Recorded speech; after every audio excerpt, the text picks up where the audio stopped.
नमस्कार विद्यार्थी मित्रांनो, स्पर्धा क्रीडा यूट्यूब चॅनल आपले स्वागत आहे. आपण बघतो daily current affair lecture series 2025. आज आपण 6 जानेवारीचे महत्त्वाचे करंटचे प्रश्न बघणार आहे. तरी सर्वप्रथम तुम्ही आपल्या चॅनलवर नवीन असाल तर आपल्या चॅनलला सबस्क्राईब करायचे आहे, म्हणजे जेणेकरून तुम्हाला आपल्या डेली करंट अफेअरचे लेक्चर सिरीज डेली त्याचं नोटिफिकेशन वगैरे येत राहतील. आणि आपले डेली करंट अफेअरचे लेक्चर हे सकाळी 7 वाजता राईट तुम्हाला आपल्या यूट्यूब चॅनलवर बघायला भेटतील. तर चला जाऊया आपल्या पहिल्या प्रश्नाकडे. राष्ट्रीय सारस महोत्सव 2025चे आयोजन कोणते राज्य करणार आहे? तर याचं उत्तर आहे आपला ऑप्शन क्रमांक बी मध्ये केरळ. तर कोणतं राज्य करणार आहे? केरळ हे राज्य. कोणता महोत्सव आहे? तर सारस महोत्सव. महत्त्वाचा प्रश्न आहे, लक्षात ठेवायचा आहे. चला जाऊया समोरच्या प्रश्नाकडे. भारतातील कोणत्या राज्यामध्ये देशातील पहिली किनारी जलचर पक्षी जनगणना सुरू करण्यात आली? याचं उत्तर आहे आपल्या ऑप्शन क्रमांक 4 मध्ये गुजरात राज्यामध्ये. तर काय सुरू करण्यात आले?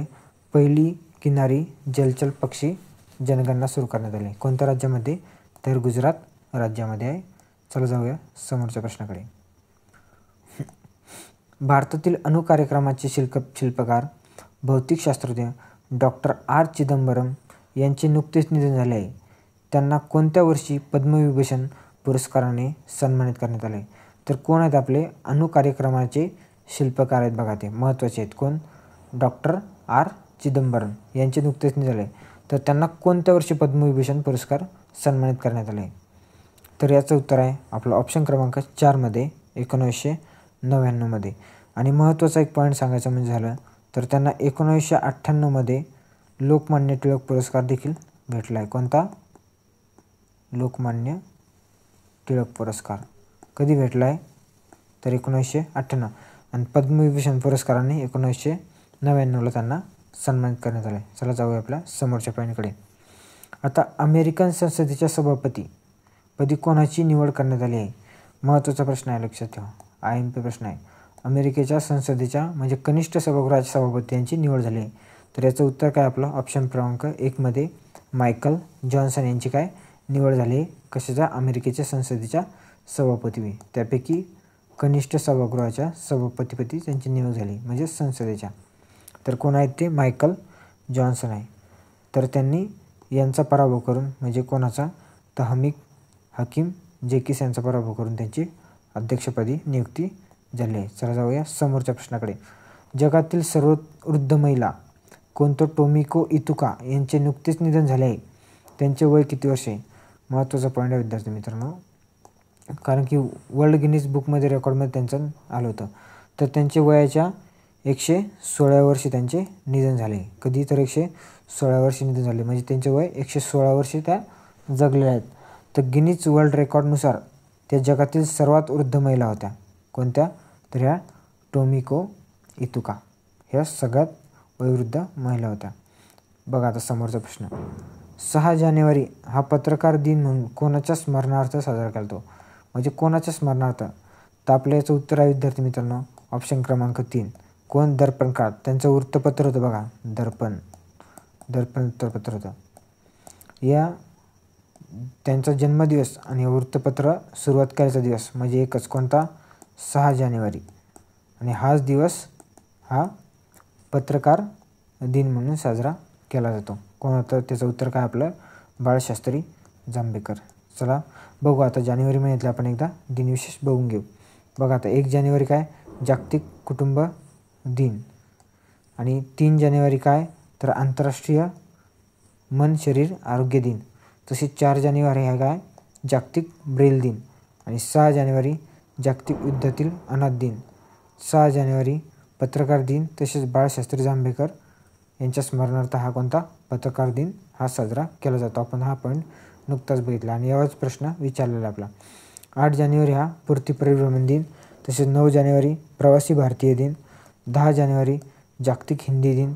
11 जानेवारी राष्ट्रीय मानवी तस्करी जागृती दिन. 12 जानेवारी राष्ट्रीय योग दिन. स्वामी विवेकानंद जयंती यांचे त्याबद्दल आपला राष्ट्रीय योग दिन कधी? तर 12 जानेवारीला साजरा केला जातो. 14 जानेवारी माजी सैनिक दिन. 15 जानेवारी भारतीय सैन्य दल दिन. तसेच 15 जानेवारी राज्य क्रीडा दिन. 16 जानेवारी राष्ट्रीय स्टार्टअप दिन. 19 जानेवारी राष्ट्रीय आपत्ती प्रतिसाद दल दिन. तसेच 23 जानेवारी हा पराक्रम दिन देखील महत्त्वाचा आहे. कधी 23 जानेवारी हा काय तर पराक्रम दिन. तसेच 24 जानेवारी हा आंतरराष्ट्रीय शिक्षक दिन. 24 जानेवारी तसेच राष्ट्रीय बालिका दिन. 25 जानेवारी राष्ट्रीय पर्यटन दिन. 25 जानेवारी राष्ट्रीय मतदान दिन. लक्षात ठेवा बघा, 25 जानेवारी राष्ट्रीय पर्यटन दिन आणि 25 जानेवारी हा महत्त्वाचा IMP आहे. काय तर 25 जानेवारी राष्ट्रीय मतदान दिन.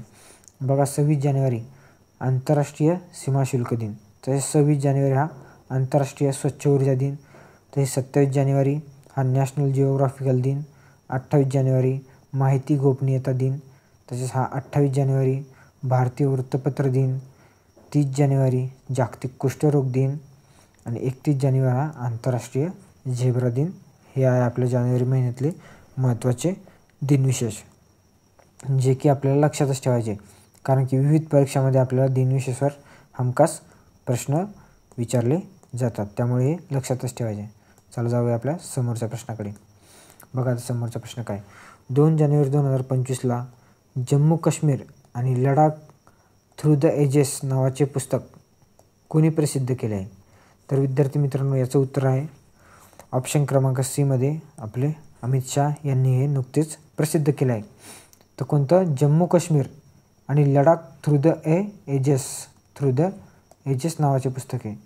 महत्त्वाचं पुस्तक आहे, आपल्याला येणाऱ्या परीक्षेमध्ये हमखास विचारलं जाऊ शकतं. तर कोणी प्रसिद्ध केलं आहे? तर अमित शाह यांनी नुकतेच प्रसिद्ध केलेले आहे. चला समोरच्या प्रश्नाकडे जाऊ. भारत आणि नेपाळ यांच्या दरम्यान 18वा सूर्यकिरण सैन्य अभ्यास. विद्यार्थी मित्रांनो लक्षात ठेवायचा, सूर्यकिरण सैन्य अभ्यास कोणात? तर भारत आणि नेपाळमध्ये. आणि किती झाला आहे आता? नुकताच 8वा. तर आपल्याला इथं काय विचारलं आहे? कुठे झाला आहे? तर याचं उत्तर आहे विद्यार्थी मित्रांनो आपलं ऑप्शन क्रमांक A मध्ये रुपंदेही इथे हा सैन्य अभ्यास झालेला आहे नुकताच. कुठं? तर रुपंदेही इथे झालेला आहे. महत्त्वाचा पॉईंट आहे, आपल्याला लक्षात ठेवायचा आहे. चला जाऊया आपल्या समोरच्या प्रश्नाकडे. काय? पद्मपाणी जीवनगौरव पुरस्काराने कोणाला सन्मानित आले? तर महत्त्वाचं आहे, लक्षातच ठेवायचं आपल्याला. कोणाला सन्मानित करण्यात आलं यांचं? याचं उत्तर आहे आपलं ऑप्शन क्रमांक 1 मध्ये सई परांजपे यांना. कोणता पुरस्कार भेटला आहे? कोणता जीवनगौरव पुरस्कार? तर पद्मपाणी हा जीवनगौरव पुरस्कार यांना प्रदान करण्यात आला आहे. कोणाला? तर सई परांजपे यांना. बघा आता, पायाभूत सुविधांना चालना देण्यासाठी कोणत्या देशाने नवीन पर्यटन कर लागू केला आहे? महत्त्वाचा प्रश्न आहे, खूप IMP क्वेश्चन आहे. कोणता? तर नवीन पर्यटन कर लागू केला आहे पायाभूत सुविधांना चालना देण्यासाठी. तर याचं उत्तर आहे आपला ऑप्शन क्रमांक 1 मध्ये रशिया. रशिया देशाने हा लागू केला आहे. कोणता? नवीन पर्यटन कर. चला आपण आता आपले क्वेश्चन संपलेले आहे. जवळपास आपले IMP 10 क्वेश्चन निघले होते पेपरमधून, कारण की आपण डेली जवळपास 4 ते 5 न्यूजपेपरचं ॲनालिसिस करतो आणि त्यावर हे क्वेश्चन घेत असतो. त्यामुळे विद्यार्थी मित्रांनो, तुम्ही जर आपल्या चॅनलला नवीन असाल तर आपल्या चॅनलला सबस्क्राईब करायला विसरू नका. चला एकदा जाता जाता आपण एक काम करू, जानेवारीमधले महत्त्वाचे दिनविशेष बघून घेऊ. 1 जानेवारी हा जागतिक कुटुंब दिन. तसेच 3 जानेवारी आंतरराष्ट्रीय मन शरीर आरोग्य दिन. तसेच 4 जानेवारी हा जागतिक ब्रेल दिन. 6 जानेवारी जागतिक युद्धातील अनाथ दिन. तसेच 6 जानेवारी पत्रकार दिन बाळशास्त्री जांभेकर यांच्या स्मरणार्थ. तसेच 8 जानेवारी बघा 8 जानेवारी पृथ्वी परिभ्रमण दिन. तसेच 9 जानेवारी प्रवासी भारतीय दिन. 10 जानेवारी हा जागतिक हिंदी दिन. तसेच 11 जानेवारी हा राष्ट्रीय मानवी तस्करी जागृती दिन महत्त्वाचा आहे. 12 जानेवारी राष्ट्रीय युवक दिन, स्वामी विवेकानंद यांची जयंती आहे बघा. आणि 14 जानेवारी हा काय? तर माजी सैनिक दिन. 15 जानेवारी भारतीय सैन्य दल दिन. तसेच 15 जानेवारी राष्ट्रीय क्रीडा दिन. 16 जानेवारी राष्ट्रीय स्टार्टअप दिन. 19 जानेवारी राष्ट्रीय आपत्ती प्रतिसाद दल दिन. 23 जानेवारी पराक्रम दिन महत्त्वाचा आहे. 24 जानेवारी आंतरराष्ट्रीय शिक्षक दिन. 24 जानेवारी तसे राष्ट्रीय बालिका दिन. 25 जानेवारी राष्ट्रीय पर्यटन दिन. तसेच 25 जानेवारी राष्ट्रीय मतदान दिन. कधी? 25 जानेवारी राष्ट्रीय मतदान दिन. 26 जानेवारी आंतरराष्ट्रीय सीमाशुल्क दिन. तसेच 26 जानेवारी आंतरराष्ट्रीय स्वच्छ ऊर्जा दिन. 27 जानेवारी नॅशनल जिओग्राफिकल दिन. 28 जानेवारी माहिती गोपनीयता दिन. तसेच 28 जानेवारी हा भारतीय वृत्तपत्र दिन. 30 जानेवारी हा जागतिक कुष्ठरोग दिन. 31 जानेवारी आंतरराष्ट्रीय झेब्रा दिन. हे महत्त्वाचे दिनविशेष आपले जानेवारीमधले लक्षातच ठेवायचे आहे आपल्याला. बघा लक्षातच ठेवायचे आहे. त्याच्यामुळं हे आपले दिनविशेष झाले, आपले डेली करंट अफेअरचे क्वेश्चन झाले. तर तुम्ही आपल्या चॅनलला हे सबस्क्राईब करायचं आणि आपल्या विद्यार्थी मित्रांपर्यंत आपले हे लेक्चर डेली करंट अफेअरचे शेअर करायचे.